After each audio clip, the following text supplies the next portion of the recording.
tumaze kugera ku rwego rwiza mu iterambere ry'imibereho kandi ibikorwa birivugira. Twahinduye umuryango izingiro ry'imibereho myiza, tugiraga uruhare rwo kuganiza abana, kubaka icyizere mu rubyiruko, ndetse numva ko nkwiriye no gukomeza kandi twize kwihangira imirimo, duteza imbere urubyiruko, kurera ndetse no kwita ku mikurire y'umwana. Ariko inzira iracyari ndende.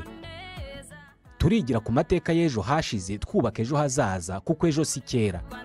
Kurikira ikiganiro Ejo si kera umenye amakuru, amasomo n'ubumenyi ku ngingo zirimo ubuzima bw'imyororokere, kwiteza imbere ku rubyiruko, kuboneza urubyaro, imibanire y'umuryango n'izindi ngingo. Ibi biganiro mubitegurirwa n'umuryango Imbuto Foundation. Ejo si kera.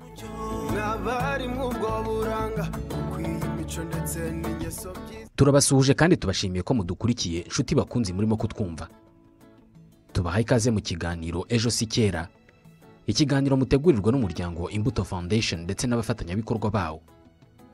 Uru ni urubuga tuganiriramo ingingo zitandukanye zireba umuryango nyarwanda, zirimo ubuzima bw'imyororokere, imyitwarire ikwiye ku rubyiruko, imibanire y'abagize umuryango, imikurire y'abana bato, kurwanya ihohotera rishingiye ku gitsina, inda ziterwa abangavu, kwihangira imirimo n'ibindi.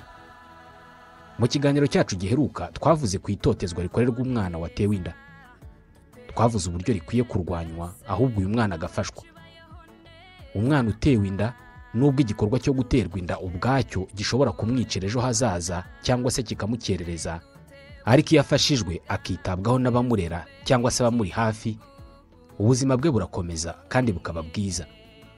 Ariko iyo atotejwe cyangwa se akagirwa igicibwa, ibi bikorwa nabyo ubwabyo biba ari ihohoterwa rya kabiri, maze ingaruka zabyo zikamukurikirana ubuzima bwe bwose n'uwabyaye. Muri icyo kiganiro mwumvise ko hari n'abiyahura cyangwa se bakagira ibibazo byo mu mutwe bikabakurikirana ubuzima bwabo bwose. Iki kiganiro mu buryo burambuye mushobora kongera kucyumva igihe icyo ari cyo cyose ku rubuga rwa YouTube kuri chaîne ya Imbuto Foundation. Ubundi ubusanzwe ku Banyarwanda kubyara ni umugisha, kubera ko ni igikorwa cyo kwagura umuryango, bityo ntuzime. Iyi niyo mpamvu ubuzima bw'umubyeyi n'umwana mu gihe cyo gutwita buba bukwiye kwitabwaho no gukurikiranirwa hafi. Ngiyi ngingo tugiye kuganiraho mu kiganiro cya none. Tugiye kuvuga ku mpinduka ziba ku mubiri w'umubyeyi wasamye inda, imibereho agira ubwe n'umwana atwite, ndetse n'uburyo akwiye kwitabwaho kugira ngo agire ubuzima bwiza. Turanarebera hamwe ibyo akwiye kwirinda. Iki ni ikiganiro Ejo si kera. Iyi ni incamake y'ibyo tugiye kuvugaho muri iki kiganiro, turambura mu kanya. Nitwa Ismael Mwanafunzi. Ikaze. Iterambere ari ryose, abaho neza,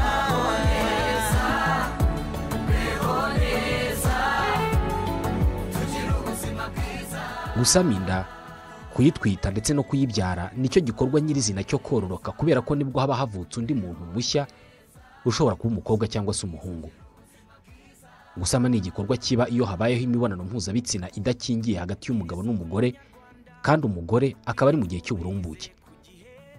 Mu gikorwa cy'imibonano mpuzabitsina, iyo umugabo asohoye intangangabo zamaze gusohoka mu gitsina cye, zigenda ziruka ku muvuduko w'ibirometero biri hagati ya 2 na 3 ku munota, ku buryo imwe muri zo ihura n'intangangore nibura nyuma y'isaha n'igice cyangwa se amasaha 2 hamaze kuba imibonano mpuzabitsina. Iyi ntangangabo imaze guhura n'intangangore, iyo umugore ari mu gihe cy'uburumbuke bihita bikora igi. Ibi nibyo bita gusama. Uyu mugore ahita atangira igikorwa cyo gutwita. Ibikorwa bikurikiraho bihindura cyane umubiri w'uyu mubyeyi, ku buryo aba akwiye guhindura imibereho ye hafi ya yose. Mu gihembwe cya mbere, ni ukuvuga mu mezi 3 ya mbere yo gutwita, nibwo impinduka zo ku mubiri nyuma zitangira kugaragara. Iyo hagishira ukwezi kwa mbere umubyeyi yasamye inda, atangira kugira ibimenyetso birimo kumva amabere arimo kwiyongera mu bunini, ndetse rimwe na rimwe akamubabaza. Uko amezi agenda ashira, umubiri we ugenda uhindura imikorere n'imiterere, ku buryo aba akwiye guhindura imibereho.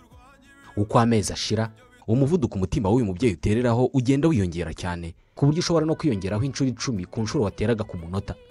Mu mubiri we, ingano y'aho amaraso ye agarukira nayo iriyongera uko umwana nawe agenda yakenera. Iyo umubyeyi akimara gusama, ibyo yakeneraga nk'umuntu umwe byose atangira gukenera ibya babiri, kubera ko umubiri we uba ugomba kumubeshaho ubwe, ariko ukanabeshaho n'uwatwite. iyi niyo mpamvu ubuzima bw'umubyeyi utwite buba bukwiye gukurikiranirwa hafi buri munsi. Inyandiko yanditswe na Minisiteri y'Ubuzima, Ikigo cy'Igihugu gishinzwe ubuzima RBC ndetse na Kaminuza y'u Rwanda, inyandiko bise Mubyeyi bungabunga ubuzima bwawe n'ubw'umwana utwite, ivuga ko umuntu wese ukimara gukeka ko yaba atwite akwiye kugana ivuriro rimwegereye cyangwa se akegera umujyanama w'ubuzima kugira ngo amugire inama y'uburyo azitwara. Ni ngombwa kwipimisha inda ukimara kumenya ko utwite kugira ngo abaganga bakurikirane ubuzima bwawe n'ubw'umwana utwite, uhabwe inkingo ndetse n'ibinini bya fer bikongerera amaraso kandi bigatuma n'umwana akura neza mu gihe akiri mu nda. Mugabo, ukwiye guherekeza umugore wawe kwa muganga kwipimisha kugira ngo muhererwe hamwe inama zizabafasha kubungabunga ubuzima bw'umubyeyi n'umwana atwite. Igihe cyose umugore atwite, umugabo we akwiye kumuba hafi. Umubyeyi utwite akwiye kwipimisha nibura inshuro 4 ku ivuriro rimwegereye adasimbutse igihembwe na kimwe. Ni ngombwa kwipimisha ku nshuro ya mbere mu gihembwe cya mbere, ni ukuvuga mu mezi 3 ya mbere ukimara kumenya ko utwite. Mubyeyi, niba uzi ko utwite, ukwiye gufata indyo yuzuye kandi ihagije. Irinde imirimo ivunanye kandi uruhuka bihagije. Irinde malaria, buri joro uryame mu nzitiramibu ikoranye umuti. Kuraho ibidendezi n'ibihuru bikikije urugo. Menya ibimenyetso mpuruza mu gihe utwite. Ihutire ku ivuriro rikwegereye igihe ubonye ibimenyetso birimo kugagara, kubyimba ibirenge no mu maso, kurwara umutwe, kutareba neza bije mu buryo butunguranye, kugira umuriro no kumeneka kw'isuha mbere y'igihe giteganyijwe cyo kubyara. Igihe cyose wumva ibimenyetso bigaragaza ko ushobora kubyara, ihutire ku kigo nderabuzima cyangwa se ku bitaro bikwegereye. Ubuzima bw'umubyeyi utwite buri mu buzima buba bukwiye kwitabwaho kurusha ubuzima bw'undi muntu uwo ari we wese. Biba bikwiye kugenda uku, atari ukubera ko umubyeyi utwite aba afite intege nke gusa, ahubwo ni ukubera ko buba ari ubuzima bumwe ariko busangiwe n'abantu babiri. Bitewe n'uko umubiri w'umubyeyi utwite ubeshaho umubyeyi n'uwo atwite icyarimwe, bituma ukoresha ingufu nyinshi ku buryo indwara ifasha umubyeyi utwite imuzahaza kurusha abandi bantu. Kimwe mu bintu babanza kubuza umubyeyi utwite kwinjiza mu mubiri we ni inzoga. Buri gihe iyo umuntu anyoye inzoga, umusemburo wayo wihutira mu maraso ye, kandi umubyeyi n'umwana atwite baba basa n'abasangiye ayo maraso. Ubwo birumvikana ko umubyeyi utwite unyoye inzoga, iyo nzoga anyoye ihita ijya mu maraso asangiye n'uruhinja, birumvikana ikinjira mu mubiri w'uruhinja. Uwo mwana bashobora kugira ibibazo mu bwonko buba bukirimo no kwirema, kandi akazavuka adashyitse mu birebana n'ibiro. Umwana uri mu nda yakira umwuka wo guhumeka ndetse n'intungamubiri binyuze mu maraso ya nyina. Iyo umubyeyi atwite rero akanywa itabi, ibinyabutabire bigera ku 4,000 biri mu itabi bihita bijya mu bihaha by'umubyeyi, ako kanya bigahita bigera mu maraso ye, bihita bigera no ku mwana mu nda. Biba bimeze nk'aho uwo mwana nawe anyoye itabi. Icyo gihe imikurire ye ihita igabanya umuvuduko, akazavuka adashyitse. Igihangayikishije cyane kuri iyi ngingo ni uko nikotine cyangwa se uburozi bwo mu itabi bugabanya ubushobozi bw'imitsi y'umubyeyi bwo gutwara amaraso, ku buryo umubyeyi yoherereza umwana we amaraso make. Iyo umubyeyi amaze kubyara, nabwo ubuzima bwe buba bugomba kwitabwaho byihariye, kubera ko uwo mubiri we uba ukigaburira wa mwana. Umwana agomba konka mu minota 30 ya mbere akimara kuvuka, kandi mu mezi 6 ya mbere akonka amashereka yonyine nta kindi avangiwe, habe n'amazi. Umubyeyi uherutse kubyara ashishikarizwa kunywa litiro 2 z'amazi ku munsi bimushobokeye. Ibi bimurinda umwuma, bikanawurinda n'umwana yonsa. Iyi ngingo irebana n'ubuzima bw'umwana n'umubyeyi nyuma yo kubyara tuzayiganiraho mu kiganiro cyacu gitaha. Iki ni ikiganiro Ejo si kera. Ikiganiro mutegurirwa n'umuryango Imbuto Foundation n'abafatanyabikorwa bawo. Mukagikurikira buri munsi nk'uyu kuri aya masaha kuri radio, ariko nanone mushobora kucyumva igihe icyo ari cyo cyose ku rubuga rwa YouTube kuri chaîne ya Imbuto Foundation. Icya none naha tugisoreje. Nitwa Ismael Mwanafunzi. Ndabashimiye. Tumaze kugera ku rwego rwiza mu iterambere ry'imibereho, kandi ibikorwa birivugira.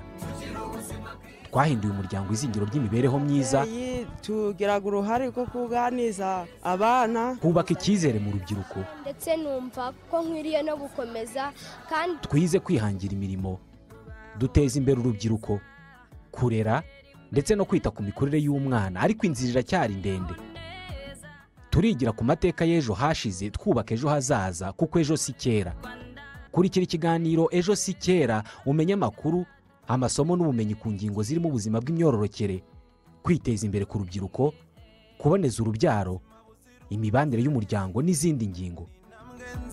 Ibi biganiro mubitegurirwa n'umuryango Imbuto Foundation. Ejo si kera.